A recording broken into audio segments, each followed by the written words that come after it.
So I asked my wife the other night, I said, honey, would you be interested in having another woman join us in bed? And she said yes. Well, sort of. What she said was, you can have sex with another woman when I'm dead. And then I said, well, what if you're just really, really sick? Trying to get a little wiggle room there, but you know, we do have an open marriage, as my wife explained it to me once. If I ever cheated on her, she'd open fire on me.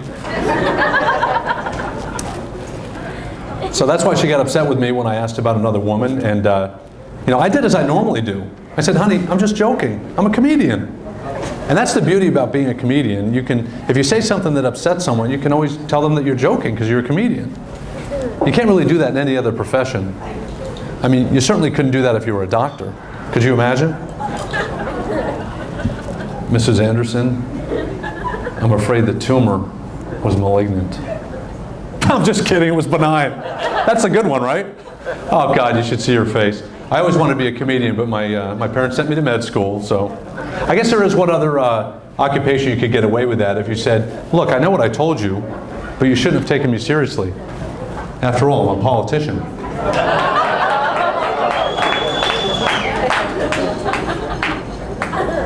It's got to be tough being a politician these days, though. So many polarizing issues. No matter what side of an issue you're on, there's going to be strong opposition.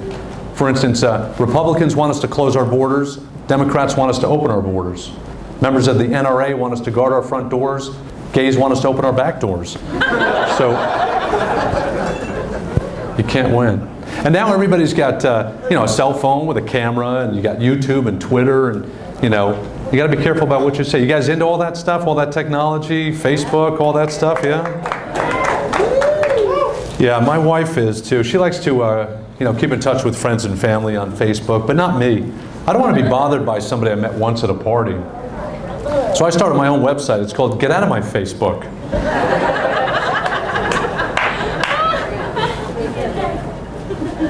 It's for people I never want to hear from again. So, and I was even reluctant to get a cell phone. You know, everybody was getting a cell phone. Everybody going crazy over cell phones. And I kept reading these reports that frequent cell phone use was tied to brain cancer. So I thought, well, you know, I'll pass on brain cancer. So everybody's getting these cell phones and they're holding them up to the head. They get the things and just couldn't stay away from it. I said, you know what? Not me. If everybody gets brain cancer and dies, this will all be mine. And then I thought, wait a minute, it's just going to be me and all the kids, 7 and younger. So I went out and I got a cell phone right away. And have you seen these new smartphones? They're pretty intuitive, aren't they? Pretty cool, these smartphones. I was in the market for one, but they're also very expensive. So I bought a knockoff smartphone. It's called a smartass phone. It's really cool. It's got this really neat application. I don't know if you've seen it. Anybody familiar with Google Goggles? Have you seen it?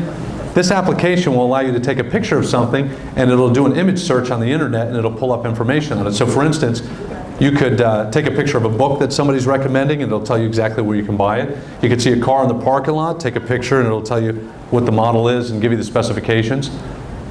So I got one of these phones, and being the creative intellectual that I am, I took a picture of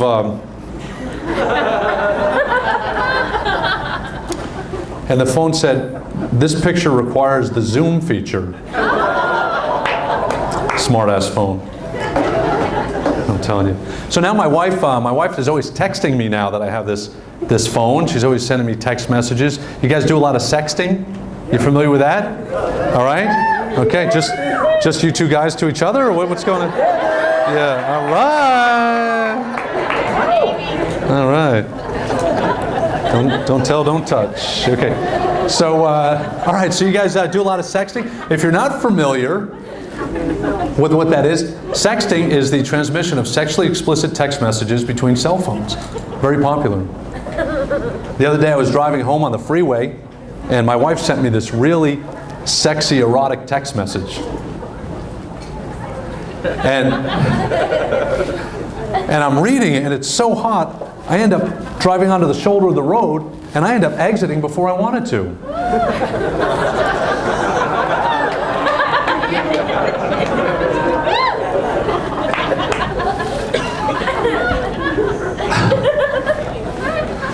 So when I got home, I told her what had happened, and she said, great. Even during sexting, you get off prematurely.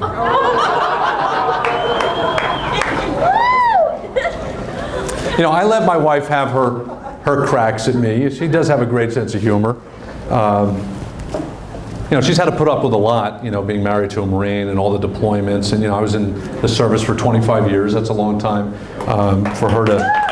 Thank you very much. And so she's had to put up with a lot. I remember one particular deployment where I was getting ready to go, and we had 2 boys at the time, and I called them in, and I said, into the kitchen, I said, boys, Daddy has to go away again, and you're going to be the men of the house. And the last time I was gone, Mommy said you kept crawling into her bed, and I need you to be big boys. I need you to sleep in your own beds while I'm gone. And they told me they would. When I got back off deployment, I was coming off the ship with all my Marines around me, and my youngest son saw me, and he ran up to me, and he said, Daddy, Daddy, you're going to be so happy. This time while you were gone, nobody slept with Mommy.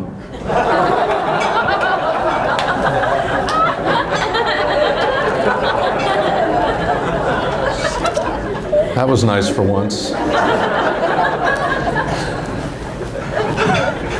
Anyway, so after we had 2 boys, my wife unfortunately miscarried a girl, and then we had another boy. So when she found out she was pregnant again with a girl, she was ecstatic. And once she was comfortably along in the pregnancy, we painted the girl's room, we bought girls' toys and girls' clothes, and we're in the hospital on delivery day, and the nurse says to her, have you thought of any names? And she said, yeah, we're going to name her Caitlin. And the nurse says, oh, that's my daughter's name. I'll tell her that I delivered a baby named after her today, even though that's not true. I'll tell her and she'll get a kick out of it. And then the nurse turned around and she said, so what about a boy's name? And my wife said, a boy? I'm having a girl. I'm having a girl. And the nurse said, well, you know, I've seen some surprises on delivery day. And so now my wife is squeezing my hand. She's a little stressed out, thinking she might not be having the girl that she wants so desperately. So the doctor comes in and she goes into labor, and he says push, and the baby comes out because it's pretty easy. And well,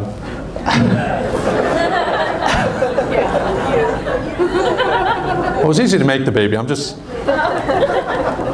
So the baby comes out, and the doctor says the baby's out, and my wife says, what is it? And he says, it's a girl. And my wife says, are you sure? And the doctor says, well, it's either a girl or it's going to be a very disappointed little boy. So after we had our 4th child, my wife had her tubes tied. And she got pregnant immediately after. And the next time I saw the doctor, I said, you weren't a Boy Scout, were you?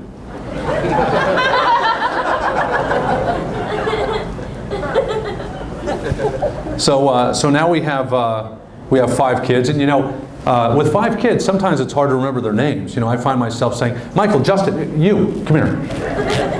And believe it or not, sometimes they can't remember our names. They call me Mommy, they call my wife Daddy. The other day I was in the car with my son Jared, and he said, Mommy, I said, Jared, I'm your father. There's a big difference.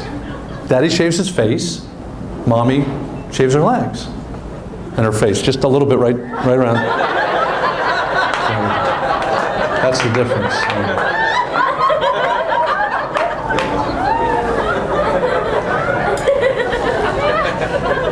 You know, I find myself saying things to my kids that my parents said to me at one point, but now I kind of know what they were saying. You know, my 16-year-old son comes to me and he says, Dad, can you give me a hand with my calculus homework? And I tell him, look, son, Daddy's busy. Why don't you try asking your mother?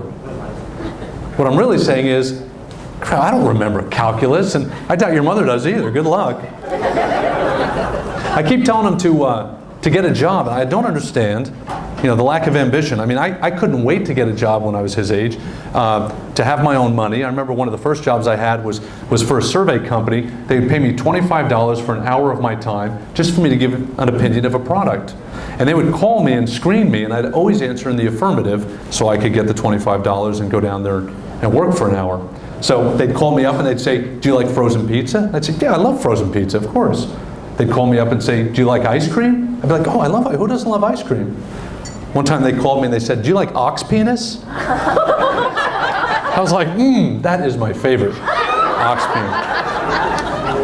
It tastes like chicken. If a chicken had a penis, that's what it tasted like. But we have a 14-year-old son, Justin, and he loves to play video games and sit around and watch TV, and he doesn't do much else. I always have to tell him, do your homework, clean your room. He's got 2 speeds, slow and stop. I told him if he was a rapper, he'd be lazy.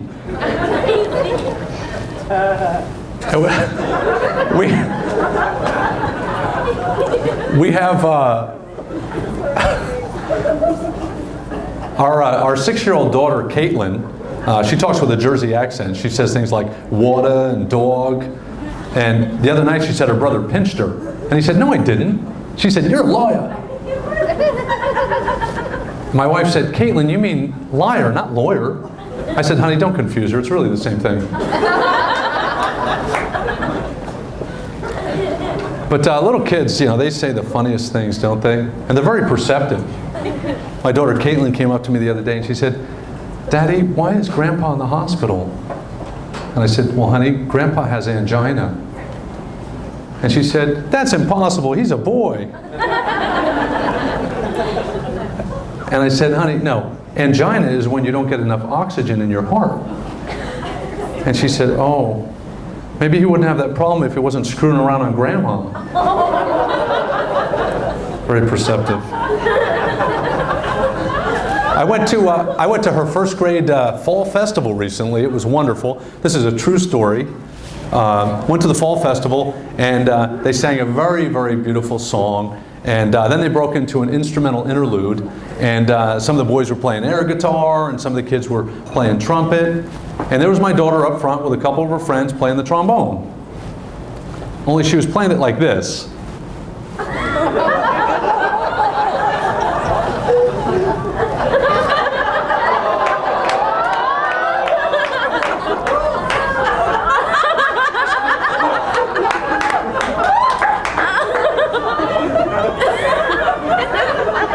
You know, remind me to draw the blinds the next time we are doing that, so you're not looking through my window. But so anyway, I say never underestimate the importance of rehearsals. That was something. But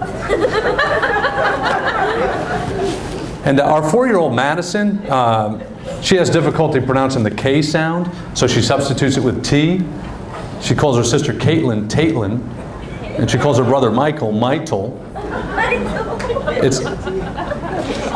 It's really interesting when she tells people how much she loves Hello Kitty.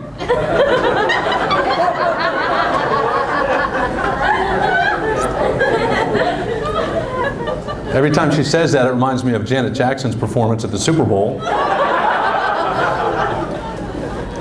So the other night she ran into the room and she said, Mommy won't give me a Tootsie. I said, why won't she give you a cookie? She said, 'cause she's tooting dinner. I said, go tell Mommy that's bullshit.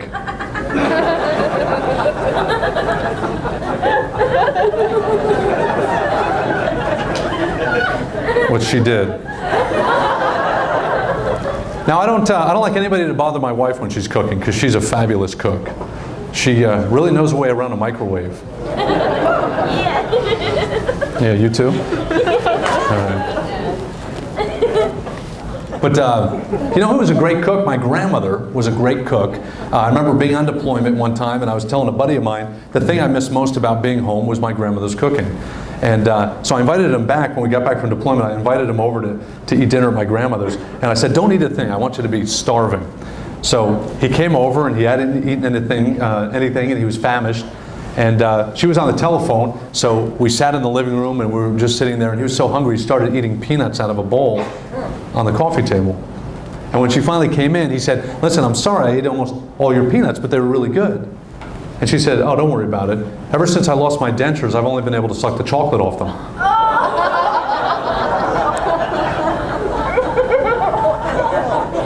I don't know why he lost his appetite.